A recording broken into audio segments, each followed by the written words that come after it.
बहादुर इंसान YouTube channel पर आप लोग के लिए स्वागत है। चलिए हम बात बताते हैं कि आज भागवत गीता और श्री रामचरितमानस में क्या अंतर है। तो हमारे पास दो बुक हैं, एक वो है भागवत गीता, दूसरा है हमारे पास रामचरितमानस, जिससे हम लोग क्या करते हैं, रामायण कहते हैं। तो लोग कंफ्यूज में रहते हैं कि भागवत गीता पढ़ें कि रामचरितमानस पढ़ें। पढ़ना तो दोनों को चाहिए, क्योंकि ने जब विष्णु अवतार लिए थे तो दो अवतार लिए थे, एक राम का एक वो कृष्ण भगवान का। तो विष्णु अवतार ने त्रेता युग में बताया राम की अपने गुण को बारे में बताया कि कैसे रहना चाहिए। अगर आदमी को फोकस किया जाए तो राम के कैसे रहन सहन था उसको फोकस करना चाहिए। और श्री भागवत गीता में बताया कि कृष्ण की वाणी को सुने और समझें, क्या करें और क्या ना करें। तो चलिए सबसे पहले हम श्रीमद् भागवत गीता को पढ़ते हैं और बताते हैं कि इसमें क्या चीज़ है और क्या चीज़ नहीं है, एकदम बिल्कुल आसानी भाषा में। सबसे पहले इस श्री भागवत गीता है जिसमें 18 अध्याय है। 18 अध्याय है, तो चलिए बारीकी से हम पहले एक एक अध्याय को देखते हैं। पहला अध्याय है श्री अर्जुन विषाद योग, दूसरा अध्याय है संख्या योग, तीसरा अध्याय है कर्म योग, चौथा अध्याय है ज्ञान कर्म संन्यास योग, पांचवा अध्याय है कर्म संन्यास योग, छठा अध्याय है आत्म संयोग योग, सातवां है ज्ञान विज्ञान योग, आठवां अध्याय अक्षर ब्रह्मा योग, 19वां राज विद्राज गुहा योगा, 10वां विभूति योग 10वां, 11वां अध्याय विश्व रूप दर्शन, 12वां भक्ति योग, 13वां अध्याय है क्षेत्र क्षेत्रज्ञ विभाग संयोग 13वां, 17वां गुण त्रय विभाग योग 15वां पुरुषोत्तम योग, 16वां दैव सूर संपद विभाग योग, 17वां सूत्रय विभाग योग, 18वां मोक्ष संन्यास योग। तो सबसे पहले हम गीता को पढ़ना चाहिए, कैसे पढ़ना चाहिए। तो श्रीमद् भागवत गीता देखिए क्या कहते हैं, इसको पढ़ने से क्या फायदा है। ये हम नहीं, ये भागवत गीता बोल रहे हैं। क्या बोल रहे हैं, गीता शास्त्रमिदं पुनम यो पठित प्रतिपुमन विष्णु पद्मा पौपति भयो शोका दीर्घता। जो मनुष्य शुद्ध चिकर होकर प्रेम पूर्वक इस पवित्र गीता का पाठ करता है वह भय और शोक आदि से रहित होकर विष्णु धाम को प्राप्त कर लेता है। इसमें कह रहा है कि मनुष्य शुद्ध होकर चित होकर मतलब ध्यान लगाकर इस गीता का प्रेम पूर्वक पाठ करता है वह भय मतलब कि उनका डर से दूर हो जाते हैं और विष्णु धाम को प्राप्त कर लेता है। विष्णु धाम मतलब भगवान के रूप में स्थिर हो जाता है, उसको पृथ्वी पर बार बार जन्म लेना नहीं पड़ता है।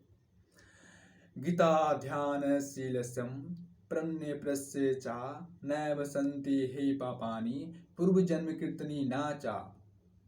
जो मनुष्य सदा गीता का पाठ करता है तथा प्रणाम करता है, इसके इस जन्म और पूर्व जन्म में किए हुए समस्त पाप निस्संदेह नष्ट हो जाते हैं। इसका ये अर्थ हुआ कि मनुष्य अगर इस गीता का पाठ करता है तो पहले जन्म में किए हुए काम या पुण्य ये, और फिर दूसरे जन्म में जितने भी जन्म में गलत काम किए हैं उसको सब निस्संदेह नष्ट हो जाते हैं। मलिनो मर्जुनम पुषम जलन स्नानम दिने दिने सकगीर्ति भासी स्नानम सर्व संसार मालनसम। जल में प्रतिदिन किया हुआ स्नान मनुष्य को केवल शारीरिक मल का नाश करता है, परंतु ज्ञान गीति रूप जल में एक बार भी स्नान किया हुआ संसार के समस्त मलों को नष्ट करने वाला आता है।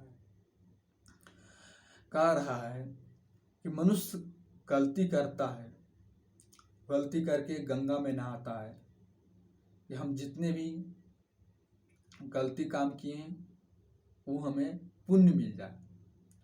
तो श्री कृष्ण कहते हैं कि तुम गीता पढ़ो, गीता पढ़ने से तुम्हें शारीरिक माल का नाश हो जाएगा। गीता सुगीता कर्तव्यम किमनो शस्त्र विस्त्रहूं ना स्वयं प्रभाव स्वयं पुमो मुक्ति स्थितः। जो सचात कमल न भगवान विष्णु के मुखमक्कल से प्रकट हुई उस गीता के भली भांति स्वाध्याय करना चाहिए, अन्य शास्त्रों के विस्तार से क्या प्रयोजन है। कहते हैं कि गीता, भागवत गीता कहाँ से प्रकट हुआ, तो भगवान विष्णु के मुख कमल से प्रकट हुआ, मतलब मुंह से प्रकट हुआ। इसीलिए गीता को भली भांति पढ़ना चाहिए। भारत मृतव विष्णु भक्तुदानी सतम गीतागादोक पीत पुर्मजना विधते। जो महाभारत का अमृत और सार है तथा जो भगवान श्री कृष्ण के मुख से प्रकट हुआ है, उस गीता रूपी गंडक जल का पान कर लेने पर पुनः इस संसार में जन्म नहीं लेना पड़ता है। सर्वोपनिषदो गोदोग्धा गोपालानंदना पार्थवत सुरभि भोक्ता दुग्ध गीता मृत महत। संपूर्ण उपनिषदे गाओ रूप गोपाल नंदन श्री कृष्ण दूहने वाले अर्जुन बछड़ा तथा महान गीता मृत ही उस गांव का दुग्ध है और शुद्ध बुद्धि वाला श्रेष्ठ मनुष्य इसका भोक्ता है। श्री कृष्ण इसमें दूहने वाले हैं, श्री कृष्ण है जो गाय को दूहने वाले हैं, अर्जुन क्या है, बछड़ा है, और महान गीता मृत ही इस गांव का दुग्ध है। कहने का मतलब हुआ कि श्री कृष्ण क्या है, दूहने वाला है,